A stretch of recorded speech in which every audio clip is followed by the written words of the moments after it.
नमस्कार दोस्तों, फिर से स्वागत है आपका छोटे-छोटे कॉन्सेप्ट में जो एनसीईआरटी बेस्ड हैं, जिसमें ये वर्ड आपको काफ़ी टफ लगता है, जैसे सी फ्लोर स्प्रेडिंग। कहा जाता है कि समुद्र का तल हमेशा फैल रहा है। अगर समुद्र का क्षेत्रफल आप देखने जाएँ, तो वो लगातार बढ़ रहा है। किसी भी महासागर में आप देखेंगे, हर वर्ष कुछ न कुछ क्षेत्रफल बढ़ जाता है। ऐसा क्या कारण है? देखिए, हुआ क्या कि समुद्र की गहराई को नापना एक बहुत बड़े अभियान के रूप में चला है।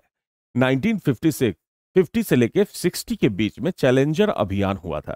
यानी ये 10 वर्षों में समुद्र के तल की, उसकी स्ट्रक्चर्स की और उसमें कहाँ क्या है इसके बारे में हमें जानकारी लेना था चैलेंजर अभियान में।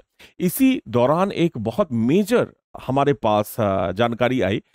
उसमें मेजर जानकारी क्या आई कि जो समुद्री क्रस्ट है उसकी जो गहराई है, इसकी जो मोटाई है, क्रस्ट समझते हैं ना, जो ऊपर वाला पार्ट होता है जिस पे समुद्र फैला हुआ है या वाटर उसके ऊपर फैले हुए हैं, इसकी गहराई सिर्फ 6 से 7 किलोमीटर है। और दूसरी तरफ देखा गया जो कॉन्टिनेंटल क्रस्ट है, यानी कॉन्टिनेंटल क्रस्ट जिस पे हम रहते हैं, जिस पे कॉन्टिनेंट है, उसकी गहराई ज्यादा है, यानी 40 से 50 किलोमीटर तक कहीं कहीं दिखती है और कहीं कहीं 80 किलोमीटर तक भी है। एनसीईआरटी में 30 किलोमीटर दिया गया है।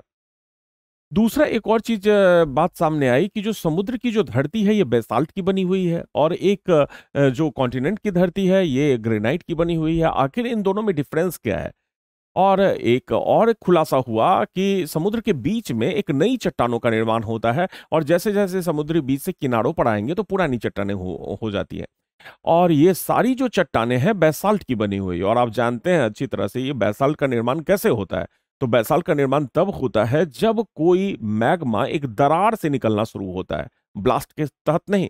जब दरारी उद्भेदन होता है या फीसर एरप्शन होता है तो नीचे से मैग्मा ऊपर आता है और चादर की तरफ फैलने लगता है। बाद में इस पे इन्वेस्टिगेशन शुरू हुआ और इसी का नाम दिया गया सी फ्लोर स्प्रेडिंग। एक थियरी है जो 1960 में हैरी हेस महोदय ने दिया था।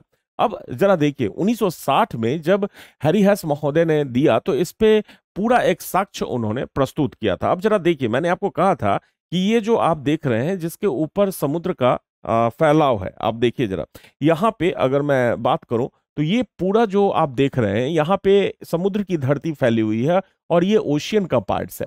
और ओशियन में मैं स्ट्रक्चर्स तो आपको बता ही चुका हूं कि किनारे से, कॉन्टिनेंट से अगर बीच की तरफ जाएंगे तो कई सारे स्ट्रक्चर्स हमने आपको बताए थे, जिसमें कॉन्टिनेंटल सेल्फ, अपतट क्षेत्र, कॉन्टिनेंटल स्लोप, महाद्वीपीय ढाल, उसके बाद आप देखेंगे ट्रेंच, ओशियनिक ट्रेंच या एबाइसल प्लेन या ओशियनिक प्लेन जिसको हम कहते हैं, वो है।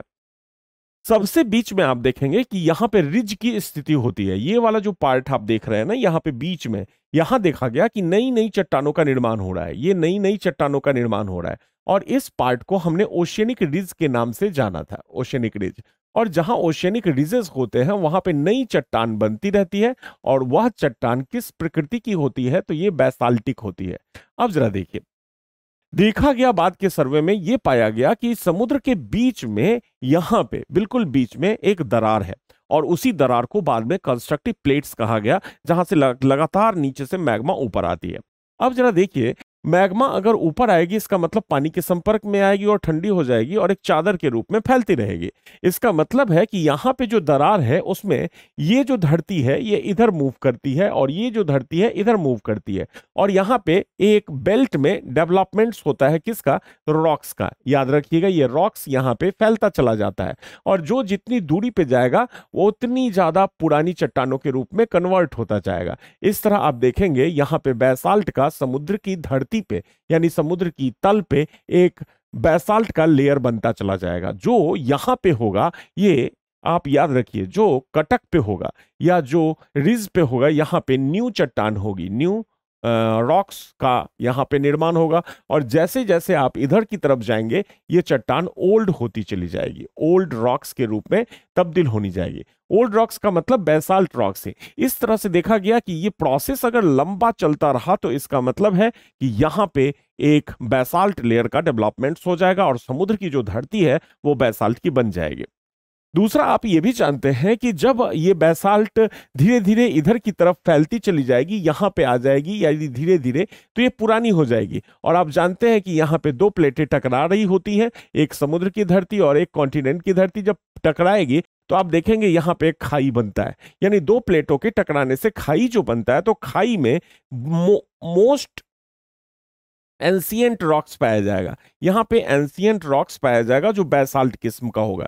इसका मतलब है कि जितनी भी खाइयां होंगी, उस खाई में जो रॉक्स होगा वो सारे रॉक्स क्या होंगे, बहुत एंशियंट प्रकृति के होंगे। कभी वो नए थे जो यहाँ पे थे और धीरे धीरे धीरे धीरे ये साइड में चले गए। इससे ये साबित हुआ कि समुद्र का जो तल है ये फैलता जा रहा है, इसकी धरती फैल रही है। और क्यों ना हो, क्योंकि आप जानते हैं पहले क्या था, एक ही महाद्वीप था पेंजिया, और उसके बाद एक ही महासागर हुआ करता था, और आज सारे महासागर एक दूसरे से अलग हो गए। आखिर ये अलग कैसे हुए? इसका मतलब है धरती का एक्सपेंशन हुआ है, महासागर की सतह में एक्सपेंशन हुआ है। अब अगर मैं आपसे कहूं सबसे ज्यादा एक्सपेंशन कहां हो रहा है, तो आप देखेंगे अटलांटिक ओशियंस की सतह में हो रहा है। और यूं आप देखें तो हर लगभग जितने भी ओशियन है उन सब की सतह में फैलाव होता जा रहा है। लेकिन ऐसा नहीं है कि ये फैलाव हमेशा होता रहता है। ऐसा भी होता है कि जो क्रस्ट है, ओशियनिक क्रस्ट, ये दो प्लेटों के टकराव जहां होते हैं, जहां पे डिस्ट्रक्टिव प्लेट्स होते हैं, आमने सामने टकराती है, वहां खाई में प्लेट्स नष्ट भी होती हैं। लेकिन कंपैरेटिवली अगर देखेंगे कि बनने की दर और विनाश होने की दर दोनों में ज्यादा कौन है, तो बनने की दर ज्यादा होती है, जिसके कारण समुद्र के ओशियन में, क्रस्ट में फैलाव होता चला जाता है। तो आप समझ रहे होंगे इस चीज को, क्योंकि ये चीज जुड़ी हुई है बाद में जाके प्लेट टेक्टोनिक थियरी से। यानी ओशियनिक जो सी फ्लोर स्प्रेडिंग है 1960 में आया, और इसी के कॉन्सेप्ट पे बेस्ट हो गया प्लेट टेक्टोनिक थियरी, जिसमें प्लेटों को कई तरह से डिफाइन किया गया, और कंस्ट्रक्टिव प्लेट्स, डिस्ट्रक्टिव प्लेट्स, जिसमें कहा गया कि कंस्ट्रक्टिव प्लेट समुद्र के बीच में बनती है लगभग, यानी नॉर्मली जहां पे प्लेटें एक दूसरे से विपरीत दिशा में मूव करती हैं, और फिर डिस्ट्रक्टिव प्लेट्स जहां एक दूसरे प्लेट एक दूसरे से टकराती है, और टकराने के फलस्वरूप यहां पे खाई का निर्माण होता है, माउंटेन बिल्डिंग्स होता है, वहां पे सिस्मिक एक्टिविटी, अर्थक्वेक भी आ सकते हैं, वॉल्केनिक एरप्शंस भी हो सकता है। तो ये सारी प्लेट्स दुनिया में फैली हुई हैं।